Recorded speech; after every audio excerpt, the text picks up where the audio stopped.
आप लोगों का मेरी वीडियोस पे इतना प्यार मिलता है, आप सुनते हैं, देखते हैं, क्वेश्चन पूछते हैं, बहुत अच्छा है ये। जैसे आपने पूछा कि एक क्वेश्चन है कि बच्चे को भूख नहीं लगती है। बच्चे के खाने में आप हर रोज खीरा, टमाटर और पपीता ये जरूर इंक्लूड करिए। रात के खाने में उसको 1 कटोरी पपीता आप जरूर खिलाइए।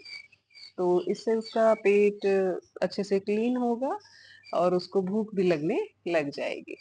सही डाइट देंगे, अगर बाहर का खाना बंद कर देंगे, आप ये देखिए कि अगर वो सही एक्टिविटी कर रहा है। मेरा मतलब है कि खेल कूद अगर अच्छे से रहा है बच्चा, तो उसको खाना भी भूख ही लगनी चाहिए, है ना?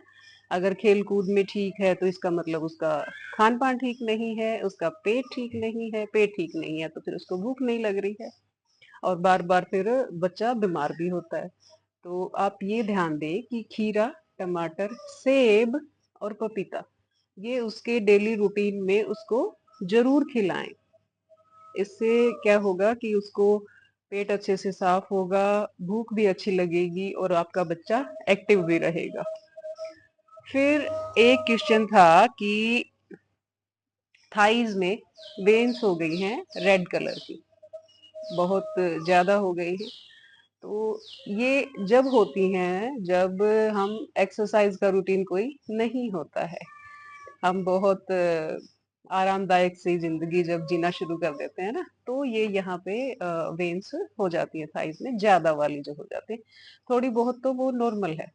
तो आप एक्सरसाइज का रूटीन बनाइए, रनिंग शुरू करिए, 3 किलोमीटर तो जरूर जॉगिंग करके आप करा कीजिए, ये बहुत जरूरी है। एक तो एक्सरसाइज अपने रूटीन में लेके आइए, अपने खान पान को अच्छा कीजिए ताकि ये खुली रहे और सर्कुलेशन में कोई दिक्कत ना रहे। और तीसरी चीज कि रात को सोने से पहले पैरों को गर्म पानी में डिप करके रखें। आपकी पिंडलियों तक एक बाल्टी में पानी ले लिया, गर्म पानी, और यहाँ पिंडली तक वो उसमें डिप करके रखेंगे अगर पानी में, नींद अच्छी आएगी। और पैरों का, ये जो हमारी पिंडलियां होती है ना, इनको हमारा सेकंड हार्ट बोला जाता है। यहाँ से सारी नसें यहाँ पे जाती हैं जो पूरी बॉडी से कनेक्टेड हैं। तो अगर इनको खोल दिया, इस पोर्शन को अगर रात को दबा के सो गए और इनको गर्म पानी में डिप करके रखा यहाँ तक, तो नींद बढ़िया आएगी, सर्कुलेशन बढ़िया रहेगा, सारी नसें खुली रहेंगी, पैरों में दर्द नहीं रहेगा आपको। और ये तलवे में मसाज भी अगर रात को करके सो गए तो चेंज हो जाएगी लाइफ बिल्कुल। बहुत सारी चीजों को आप समझ जाएंगी कि कहाँ से शुरू है, और इलाज भी आपके पास है, आपके हाथों में है। खुद ही अगर यहाँ करते हैं एक्सरसाइज, एक्यूप्रेशर भी हो जाता है, सारी नसें खुल जाती हैं और एकदम से बढ़िया रूटीन हो जाता है। नींद इतनी प्यारी आती है कि बस सुबह ऐसे एकदम फूल की तरह उठते हैं, हल्के फुल्के से। ठीक है। और एक क्वेश्चन जो पहले उनको शायद ठीक भी नहीं लगा कि मैं 2 3 4 दिन से उन्होंने मैसेज किया और मैं रिप्लाई नहीं कर पाई। देखिए, एक तो हर रोज मैं होता है मेरे से कि मैं एक वीडियो या कुछ शॉर्ट किसी वीडियो का लेके डाल दूं, यही हो पाता है। जितना मेरे से हो पाता है मैं उतना पूरी कोशिश करती हूँ कि मैं कर दूं। तो कल परसों मैं नहीं डाल पाई आपके लिए, तो आज बता देती हूँ। उनका क्वेश्चन था कि उनकी मदर को बीपी हाई है और उनको कोलेस्ट्रॉल भी है, बढ़ा हुआ है, और उनके ये काफ मसल में स्वेलिंग रहती है। तो वो कैसे नेचुरल तरीके से इन चीजों पे कैसे काम करा जाए। तो इसके लिए अभी मैंने जो बताया कि गर्म पानी बास्केट में लेके बाल्टी में, उसमें एक आपको मिल जाए तो एप्सम सोल्ट आता है, तो वो डाल लिया उस बाल्टी में, 1 चम्मच एप्सम सोल्ट डाला और पैरों को पिंडलियों तक डिप करके उसमें रखें। डिप करके रखें 15 मिनट, 15 से 20 मिनट तक आप उस बाल्टी में डिप करके रखें। फिर उसको जब नॉर्मल हो जाए सर्कुलेशन, फिर सोने से पहले उनको यहाँ पे हल्की हल्की मसाज कर दें। कोई ऑयल ले लें, चाहे मस्टर्ड ऑयल, सरसों का तेल ले लें, चाहे नारियल का तेल ले लें, चाहे तिल का तेल ले लें। वैसे दर्द जब होते हैं शरीर में तो तिल का तेल और सरसों का तेल ज़्यादा इफ़ेक्टिव होते हैं। और तो नसों में नरिशमेंट अच्छा हो जाएगा, ये खुल जाएँगी नसें, तो इनमें सर्कुलेशन ठीक हो जाएगा और यहाँ से रिलेटेड जो दिक्कतें हैं वो धीरे-धीरे ठीक होने लग जाएँगी। यहाँ पे मसाज भी उनको कर दिया करें। और रही बात बीपी हाई की, तो सबसे पहले अपने खान-पान पे काम शुरू करें। ऑफ कोर्स वो बाहर से कुछ नहीं खाती होंगी, उन्होंने चिकना और हैवी खाना, मैदा वगैरह ये सब बंद कर दिया होगा, ऐसा वो नहीं खाती होंगी। नमक, सेंधा नमक और काला नमक अगर आप खाने में सादे नमक की बजाय यूज़ करते हैं, तो वो बहुत ठीक रहता है बीपी को नॉर्मल रखने में। एक उनको एक्सरसाइज करवाइए, राइट नॉस्ट्रिल बंद करके लेफ्ट से सांस लीजिए। आप ये करके देखिए कि जब उनका बीपी हाई हो रहा है और उनको बैठा के ये एक्सरसाइज करवाइए, लेफ्ट से बंद करके, नहीं, राइट नॉस्ट्रिल बंद करके लेफ्ट से श्वास लेना है, इसी से छोड़ना है।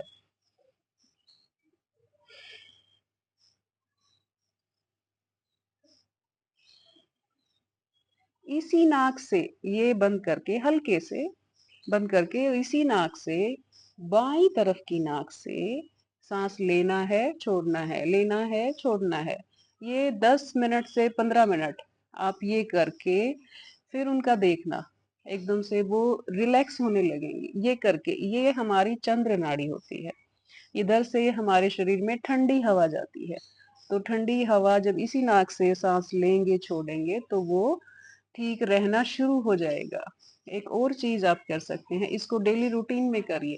अनुलोम विलोम जो सुबह मैंने आज वीडियो डाली थी, उसमें एक्सरसाइज में अनुलोम विलोम मैंने बताया है, तो वो अनुलोम विलोम उनसे करवाइए।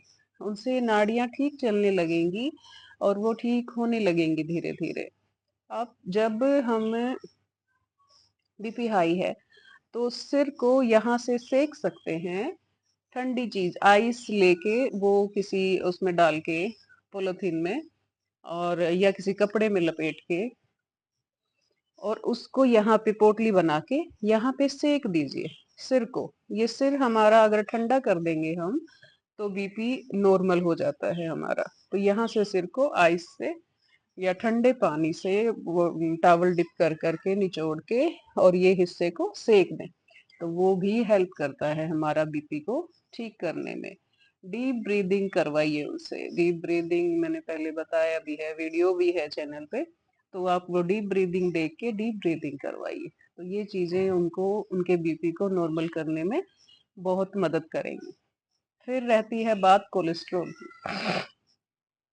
हैवी खाना कुछ नहीं खाना, और दूध भी पीती हैं अगर, तो दूध भी बिल्कुल उसका मलाई वगैरह हटा के बिल्कुल पतला करके वो दूध लें, अगर दूध का रूटीन है तो। नहीं तो छाछ और दही ले लें अगर दिन में, उससे काम चल जाए तो अच्छी बात है। फिर चाय कॉफी बंद कर दें। चाय कॉफी क्योंकि बीपी बढ़ाती है चाय कॉफी, है ना? तो चाय कॉफी नहीं लें, उसकी जगह कोई अपना जो हर्बल पत्ते होते हैं, जो घर पे ही लगाते हैं हम, अजवाइन हो गया, धनिया, जीरा, ये थोड़े से डाल ले, या फिर छोटी इलायची, ये डाल ले, पानी में उबाल ले और उनको छान के दे दिया, वो आपकी ग्रीन टी बन गई, है ना? ये हो सकता है। फिर एक हम करते हैं कि हमारा रूटीन होता है कि कई कई तो हम में से खट्टा कुछ नहीं खाते हैं। हमारे शरीर के लिए सारे रस बहुत जरूरी है। तो देखा है मैंने गाँव में कि नॉर्मल लाइफ जीते हैं, वो बाहर से कुछ नहीं खाते हैं, फिर भी उनको कोलेस्ट्रॉल बढ़ जाता है, दिक्कतें हो जाती हैं हार्ट में। तो कोलेस्ट्रॉल उनका क्यों? उन्होंने बाहर से कुछ नहीं खाया, तो उन्होंने वो देसी चीजों पे ही रहते हैं, देसी चीजों पे रहते हैं, पर वो खट्टा कुछ नहीं खाते हैं, जिससे कि बॉडी डिटॉक्स हो जाए, है ना? बस जी घर का ही घी दूध खाते हैं और फिर भी कोलेस्ट्रॉल बढ़ गया, कहीं बाहर से कुछ नहीं खा रहे, बाहर का कुछ नहीं खा रहे। तो हमारे शरीर के लिए जो 6 रस होते हैं, कड़वा, खट्टा, मीठा, सभी रस बॉडी को चाहिए। अब गुड़ तो मीठा, गुड़, चीनी तो ये तो हम खा लेते हैं, खट्टा नहीं खाते। तो अपने आप को, अपने लीवर को डिटॉक्स करने के लिए थोड़ा सा खट्टा, नींबू या फिर जो सीजनल फ्रूट होते हैं, अभी जैसे मौसमी चल रही है, ये नींबू की ही प्रजाति के होते हैं।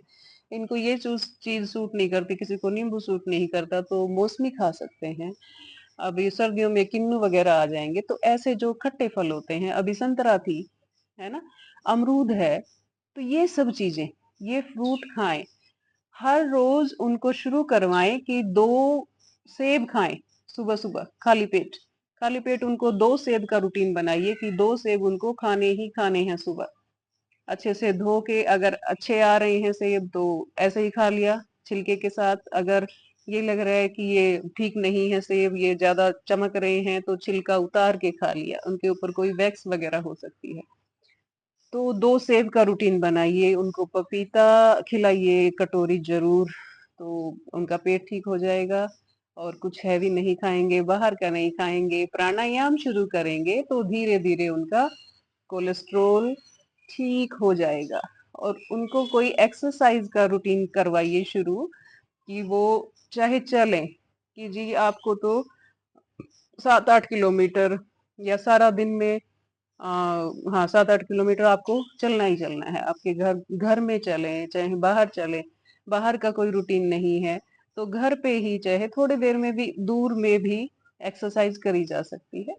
तो ऐसा कुछ रूटीन बनाइए कि वो थोड़े से वर्कआउट से जुड़ जाएं। और ये कोलेस्ट्रॉल तभी कंट्रोल आता है, और बहुत जल्दी जब आता है जब हम किसी एक्सरसाइज से जुड़ जाते हैं, अपने आप को एक्टिव रखते हैं। तो जो एक्सरसाइज मैं डालती रहूंगी आगे भी। एक था कि मैम अब वही एक्सरसाइज करवाइए जो प्रियंका करती हैं, वहां पे पार्क में करती हैं। देखिए पार्क एक सोशल सी जगह है, वहां पे हर तरह के बंदे आते हैं, है ना।